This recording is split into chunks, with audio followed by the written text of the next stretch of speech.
మనం red sandal purchase చేసి agreements కోసం వచ్చామండి. ఎందుకు మన వెంచర్లన్నీ ఇటువైపే వేస్తున్నాము, ఎందుకు ఇది ఇక్కడే పండుతుంది అంటే, ఇక్కడ వేసిన నేలలో, సూటబుల్ నేలలో ఇలా వస్తుందండి. హార్డ్ వుడ్ అనేది ఇంత వస్తుంది, పైన వేస్ట్ వుడ్ అనేది చాలా తక్కువ వస్తుందండి. ఇది ఎంత తక్కువ వస్తే చావ అంత ఎక్కువ వస్తుంది, చావ అంత ఎక్కువ వస్తే అంత మనీ వస్తుందండి.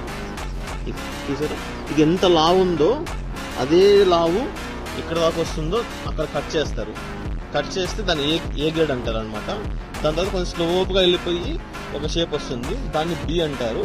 బి తర్వాత ఇట్లా కొమ్మలుగా డివైడ్ అయిపోయి ఇరెగ్యులర్ షేప్లో ఉంటుంది, దాన్ని సి అంటారు అనమాట. సో మన వెంచర్లలో ఏబిసి 3 వస్తాయండి.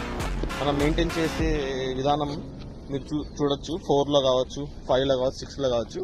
అలా మెయింటైన్ చేయగలిగితే 100% మనం ఏబిసి 3 ఇస్తామండి. కాకపోతే ఏ వచ్చేసి కలర్ వచ్చింది అనుకోండి, అది ₹1,00,000 పైన